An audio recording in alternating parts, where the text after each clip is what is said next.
The thing about Ridley Voss was that the town had decided who he was long before anyone thought to check whether the decision was accurate. He had that kind of face, the kind that discouraged revision, angular, unhurried, carved by a decade of weather into something that most people read as severity and let alone. He ran his property at the northern edge of Sable Ford with the same economy he applied to everything. No waste, no excess, no conversation that had not been specifically required. He paid his debts the day they came due. He nodded to people on the street rather than speaking to them, and people nodded back rather than stopping. And everyone involved seemed to find this arrangement satisfactory. The children of Sable Ford had a game they played near the edge of his fence line, a game that involved daring one another to get close to the post before running. Nobody had ever been caught. Nobody had ever been spoken to. But the game persisted anyway, because some reputations are more interesting than the evidence requires them to be. What the town knew about Ridley Voss could be stated plainly. He had come to Sable Ford 11 years ago, with enough capital to buy the northern acreage and enough silence to make the purchase without a single unnecessary word. The land was good, the kind of dark, soiled ground that held water longer than the surrounding property, and produced accordingly. He worked it without hired help, except during the hardest weeks of harvest, and even then, the men he brought on reported afterward that he was not unkind, only quiet. And that quiet was something a man could work alongside if he chose to. There had been a wife, once. That was the other thing people knew, or thought they knew. The way you know something that has passed through enough hands to lose its original shape. She had left in the second year. Nobody said why. Nobody asked Ridley directly, because you did not ask Ridley Voss things directly. And after a while, the not asking had itself become a kind of answer that the town was comfortable with. He had been alone for 9 years. And then, on a Thursday in early October, when the light had gone thin and gold over the valley, and the first real cold was beginning to make itself known in the mornings, Marin Albright arrived on her father's wagon with a single trunk and the expression of someone who had already done all the grieving that was available to her. She was 23 years old.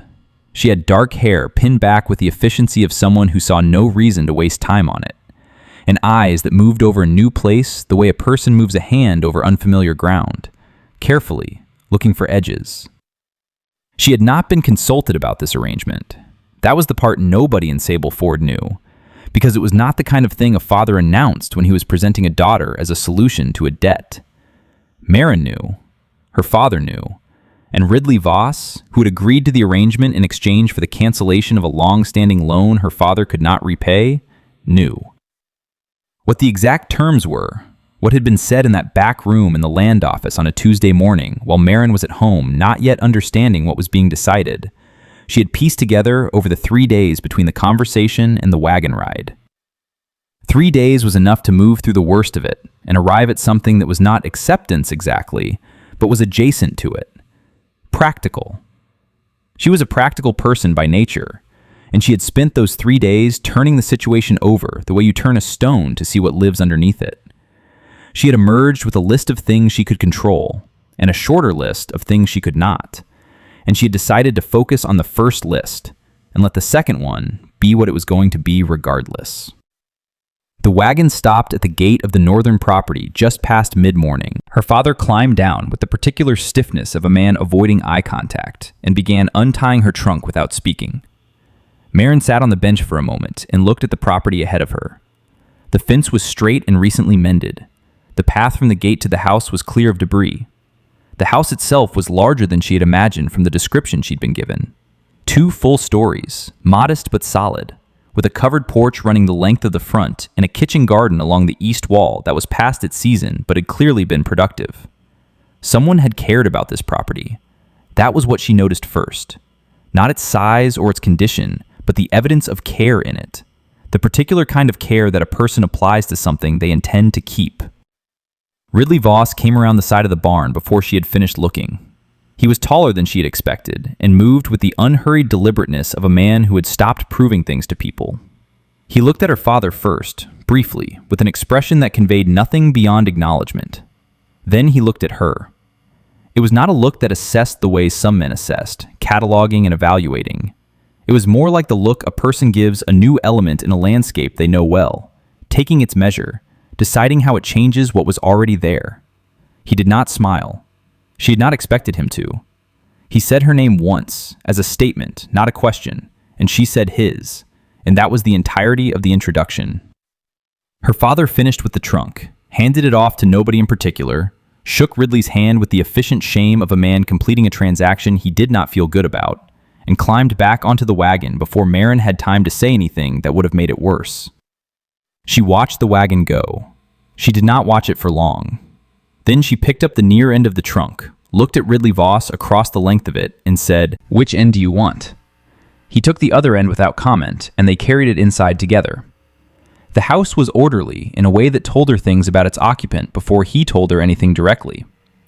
It was the order of a person who had been alone long enough to develop systems, a specific place for each thing, a logic to the arrangement that rewarded attention.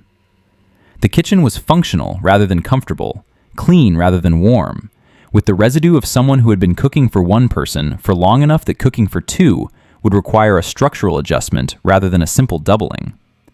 She made a note of this without remarking on it. He showed her the house the way a man gives directions to a place he knows by heart, economically and without embellishment.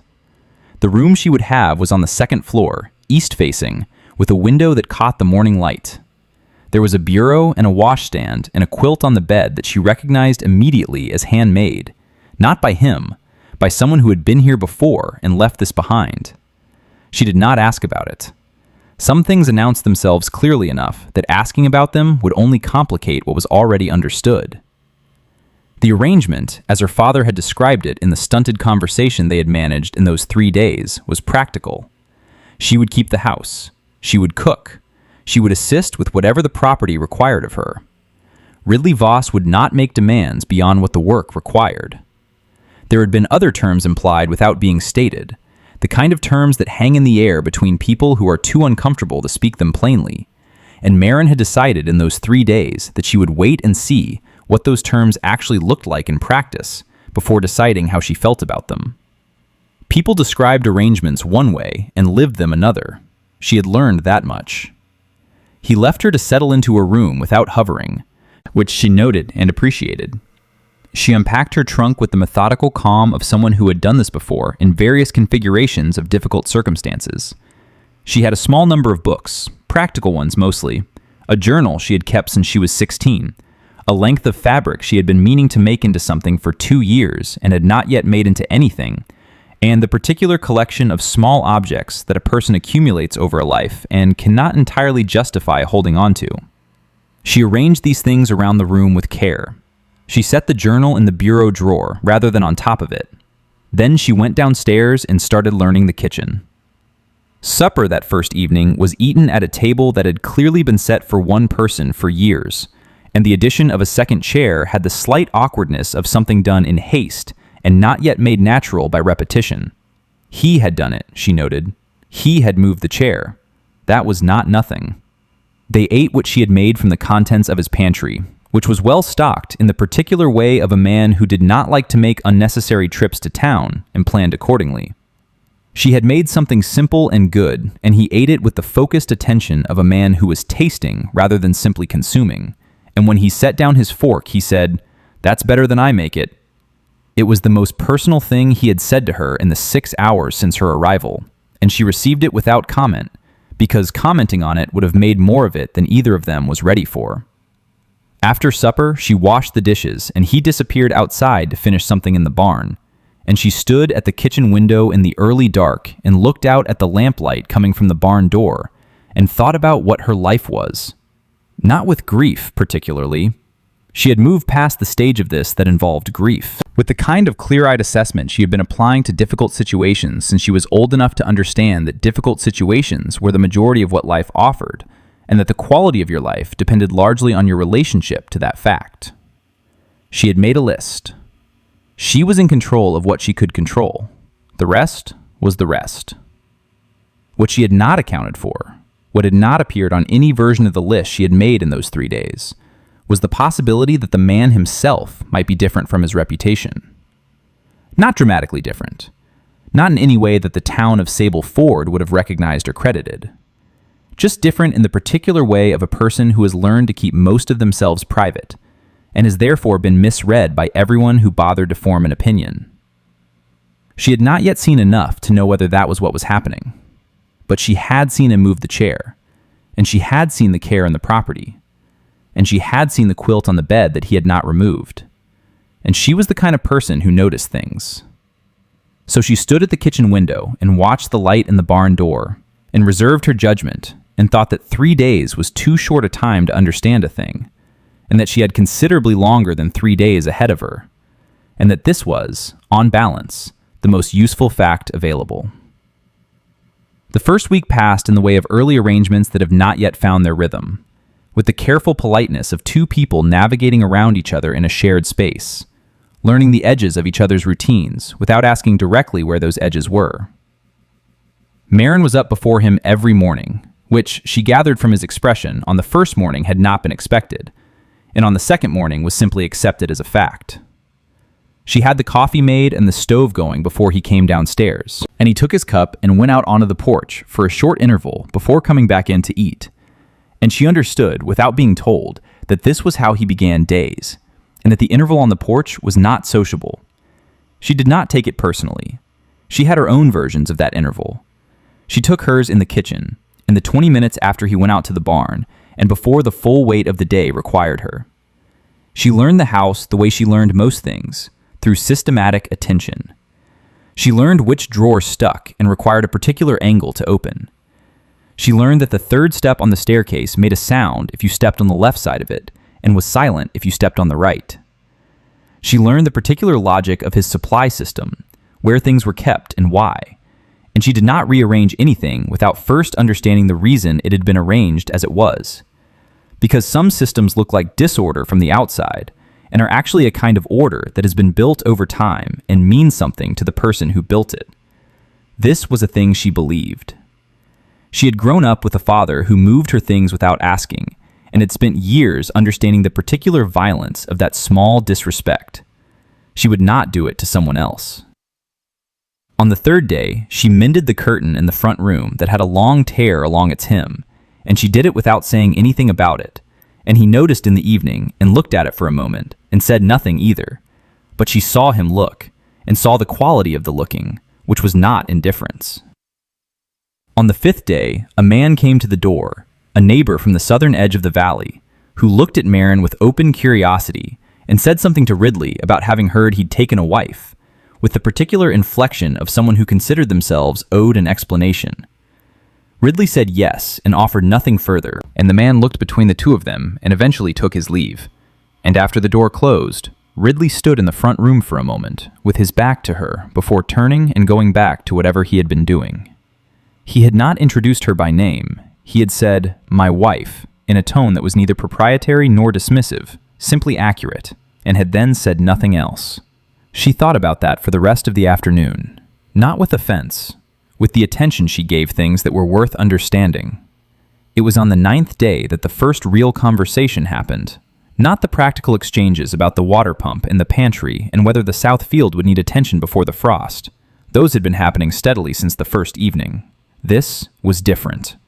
She had been in the kitchen garden after supper, pulling out the last of the season's growth, cataloging what had been planted and where and with what intention, and he had come to the gate of the garden and stood there without speaking, which she had come to understand was his way of being present without making demands of it. She looked up. He was looking at the garden with an expression that was not his default expression. There was something in it that was less arranged than usual. "This had been my mother's," he said. She was quiet for a moment, processing the amount that sentence contained. "Your mother was here?" she said. He leaned against the gatepost with the ease of a man on his own land. "She spent a summer here when I first bought the property, said the soil on the east wall was right for certain things, and spent 4 months proving it." He paused. "She died the following winter. I've kept it going in a way that she would probably find inadequate." Marin looked at the garden. She could see the intention in it now, the original structure beneath the seasonal disorder, the placement of things that spoke of someone who had thought carefully about light and drainage. "Your mother knew what she was doing," Marin said. He looked at the garden for a moment longer. She did, he said. Then he went back inside, and she stayed in the garden a while after the light had gone thin and the cold had started to settle in her fingers, turning over what had just been offered. Not the facts of it, the offering itself. It was the most personal thing he had said to her, and he had said it without ceremony, the way a person says something they have been carrying alone for a long time, and finally, for reasons they cannot entirely articulate, decide to set down in the presence of someone else. She was not sure what to make of it. She was not sure it required making anything of it yet.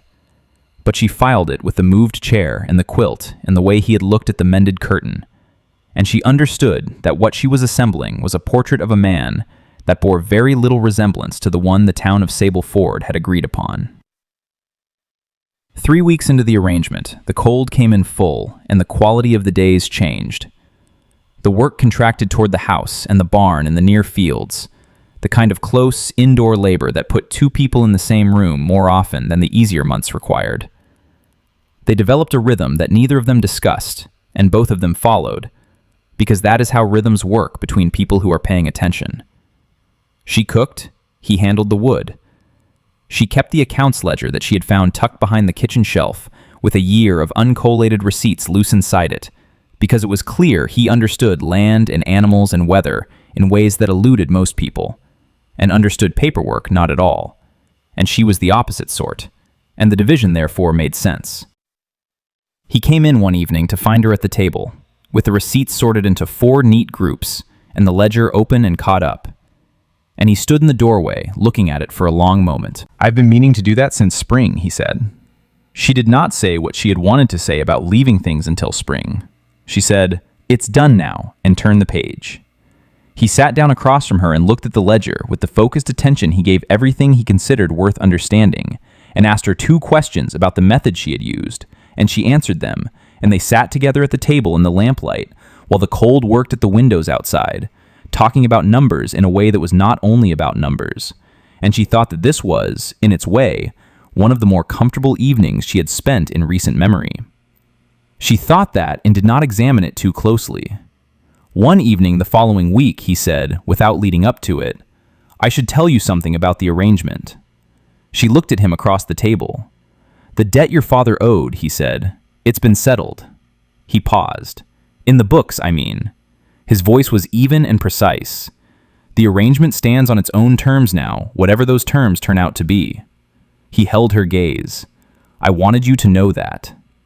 The kitchen was quiet. She sat with that for a long moment. He was telling her that she was not a debt being collected. He was telling her in the most economical language available to him, which was the only language he had, that whatever this was, it was not what it had started as. She said, "I appreciate you saying that," and meant it with more weight than the words themselves carried, and from the quality of his listening, she understood that he had received the full weight of it. She had wondered sometimes in those early weeks what had happened with the first wife. Not with the prurient curiosity that the town applied to the question, but with the more practical curiosity of a woman trying to understand the landscape she was moving through. She had found the quilt and said nothing. She had found, in the bottom of the hall closet, a pair of women's gloves left behind the way things are left behind when a departure happens faster than the packing, and she had put them back exactly as she found them, and said nothing.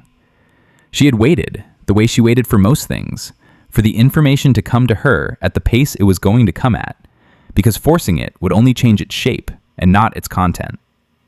It came on a Saturday in November, when the snow had started and the world outside the windows had gone white and muffled and indoor.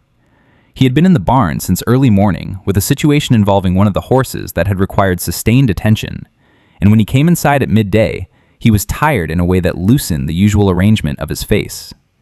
She gave him coffee, and he sat at the table and drank it, and she sat across from him and worked at the mending in her lap. And after a while, he said, "The town thinks they know why Eleanor left." She did not look up from the mending. "What do they think?" she said. He said, "They think I drove her off, with the silence and the cold." His voice was flat and entirely without self-pity. She looked up then. "Did you?" she said. He turned his cup slowly on the table. "She was unhappy here before she arrived," he said. "I didn't understand that at the time. I thought the unhappiness was mine to fix, and I tried to fix it the way I fixed everything else, with work and patience and staying. He paused. That's not always enough. She came to understand it wasn't, and eventually she went back to the place and the people that were the actual source of what she needed. He looked at the cup. It was the right decision for her. It was not an easy time. Maren sat with that. It was the most he had ever said in a single interval, and she could see what it had cost him to say it, not because he was ashamed of it, but because he was not a man who narrated his own interior life, and doing so required something from him. She said, "That's a generous way to understand it." He said, "It took a long time to arrive at generous." She nodded. She understood the distance between an experience and a generous understanding of it, and she understood that traversing that distance was not passive, that it required a specific kind of deliberate work that not everyone was willing to do. She filed this too, with the rest of what she had been assembling, and the portrait became clearer. And what was clear was that the man the town had agreed upon, and the man sitting across from her at this table in the snow, were related only in the most superficial outlines. The incident with the man named Curran happened in December, on a day when the cold had made the valley feel smaller than it was, when the sky sat low and white and the road into Sable Ford was more suggestion than fact. Maren was in the kitchen when she heard the horse, and she went to the window and saw a rider coming up the approach at the pace of a man who considered himself expected. She did not recognize him. She noted his size, the way he sat the horse, the absence of urgency in his movement that was not relaxation, but its deliberate performance. Ridley came out of the barn before the rider had reached the gate, and he stopped with both hands at his sides and watched the man come in the still, dense way he sometimes went still, the way that was different from his ordinary stillness, and that she had come to recognize as costing him more than it appeared to cost. The man reined in and looked down at Ridley with the ease of someone revisiting a place they had always considered accessible. He said Ridley's name the way certain men say names, like a claim. Ridley said, "Curran," in a way that gave nothing back. She could not hear the rest of it from the kitchen window, but she watched the body language of it with the attention she gave things that mattered. Curran talked. Ridley listened. At one point, Curran looked toward the house, a slow, deliberate look, and Maren stayed exactly where she was. Ridley said something short and final, and she could see the finality of it in his posture even at this distance. Curran looked at the house one more time, and then turned his horse and rode back down the approach the way he had come. Ridley stood watching until the rider cleared the gate. Then he came inside. She was still at the window. He stood in the kitchen doorway and looked at her, and she looked at him, and he said, "He's been owed money by this property for 7 years. Not by me, by the previous owner. He considers the debt transferable." His voice was even. "The claim has no legal standing." He paused. "He'll come back." She turned from the window. "Then we deal with it," she said. She had said almost the same thing in her own mind on the first night, standing at this same window looking at the light in the barn. He looked at her with an expression that moved through something she had not seen on him before, and came to rest on something she could not fully name. She went back to what she had been doing. After a moment, she heard him cross the kitchen and sit down at the table behind her, and she understood that sitting down was its own kind of answer. It was the first time she made him laugh that she understood something had shifted and was not going back. It happened without design, the way the most significant moments happen, in the middle of an ordinary afternoon. She had been trying to persuade one of the laying hens to return to the coop by a method that she had devised on the spot and that was not working.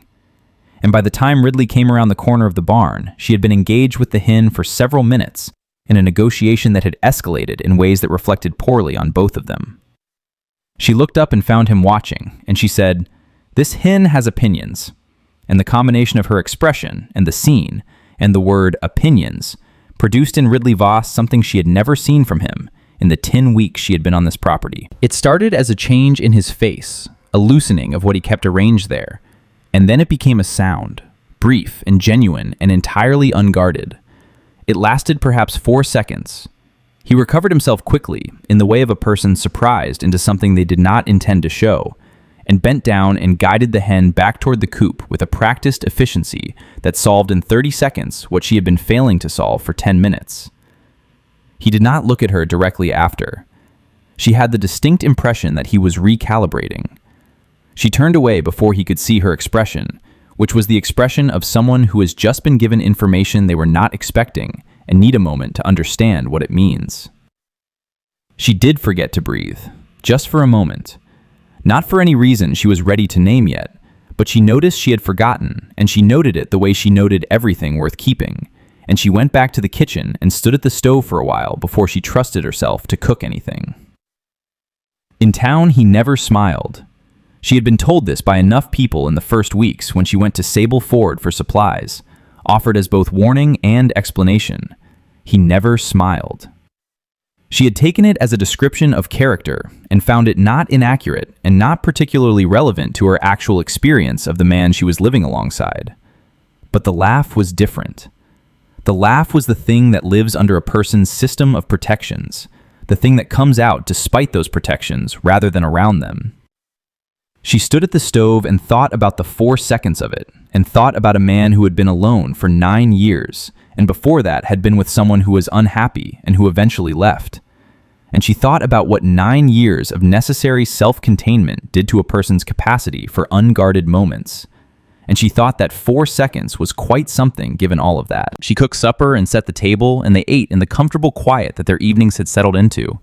And she did not mention the hen or the laugh, and he did not mention them either. And the day closed around the moment and kept it, the way a hand closes around something small and warm and worth keeping. Curran came back in January with a man beside him who had the professional bearing of someone retained for his capacity to make situations uncomfortable without technically breaking any laws. It was a Tuesday, and the road was clear and cold, and Marin saw them from the upstairs window before Ridley saw them from the barn. She watched him come out of the barn and stand the way he had stood in December, hands at his sides, still in the particular way that cost him. Then she went downstairs and came out onto the porch. She did not take anything with her. She simply stood on the porch where she was visible and folded her hands in front of her and looked at the 2 men in the yard with the clear, unhurried attention she had been giving difficult things since she was old enough to understand that the alternative was to look away. And looking away never improved a situation. Curran looked at her. The man beside him looked at her. Ridley looked at her from where he stood in the yard, and his expression, which she had become very good at reading in the past 3 months, carried in it a thing she had not seen there before. Not alarm, something more complicated than alarm. The expression of a man recalculating in real time the available facts of his situation. She held Curran's gaze and said from the porch clearly, "This property's debts are current and recorded. The ledger's available if you need to verify that in writing." Curran looked at her with the appraising look of a man encountering an unexpected variable. The man beside him said something quiet that she couldn't hear. Ridley said something shorter that she could not hear either. The conversation between the 3 of them lasted 5 minutes, and she stayed on the porch for all of it, not participating, not retreating, simply being a visible and composed fact in the landscape of the situation. At the end of it, Curran and his companion left. The pattern was the same as December, but the resolution came faster, and she understood that her presence on the porch had been a part of why it came faster. And Ridley understood this too. He came up onto the porch after the riders were gone and stood beside her and looked at the road for a moment. Then he said, "The ledger argument was accurate." She said, "I know." He was quiet for a moment.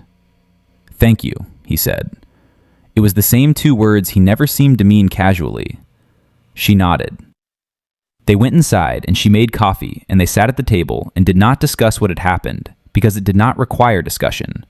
What it required was exactly what they were doing, which was sitting in the same room in the easy quiet that 3 months of deliberate and patient proximity had made between 2 people who had started as strangers and were, by any reasonable measure, something else now. She had not named what else. She suspected he had not named it either. Some things move at their own pace and named themselves when they were ready, and she had learned to be patient with that kind of thing. By the time the snow began to melt and the valley made its slow renegotiation with the returning light, Sable Ford had largely revised its understanding of the situation without fully admitting that a revision had occurred.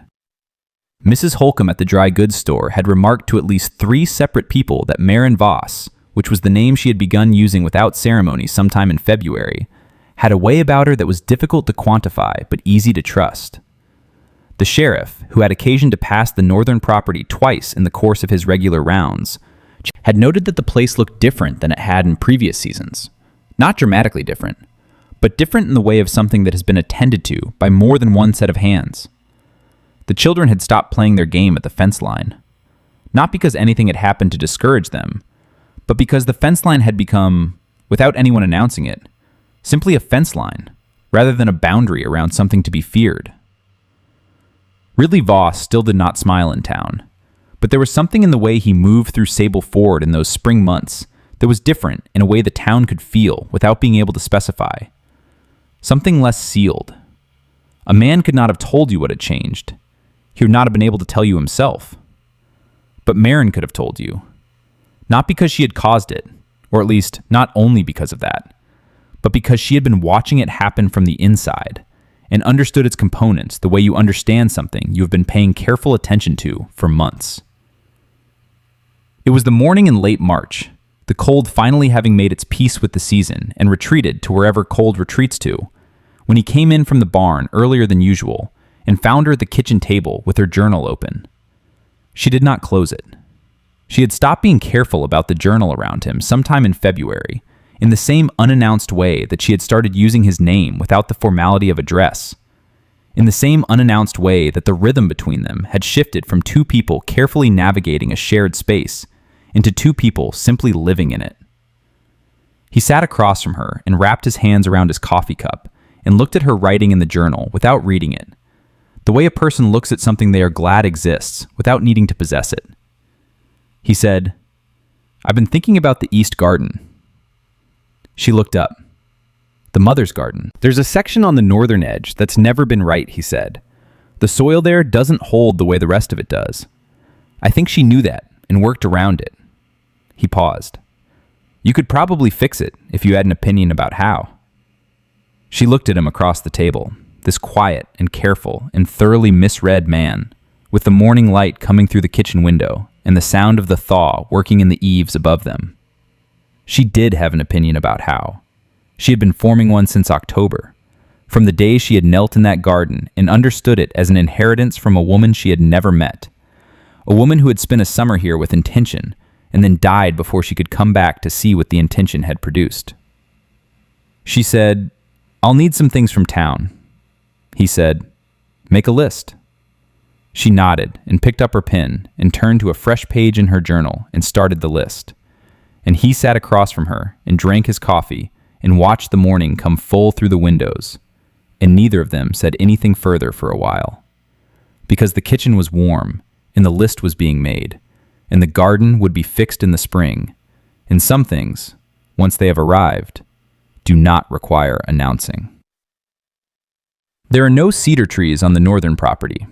There are young apple trees along the east wall of the kitchen garden, 4 of them, planted in the second week of April by 2 people working in the comfortable and particular silence of those who have been side by side long enough that the silence itself is a kind of conversation.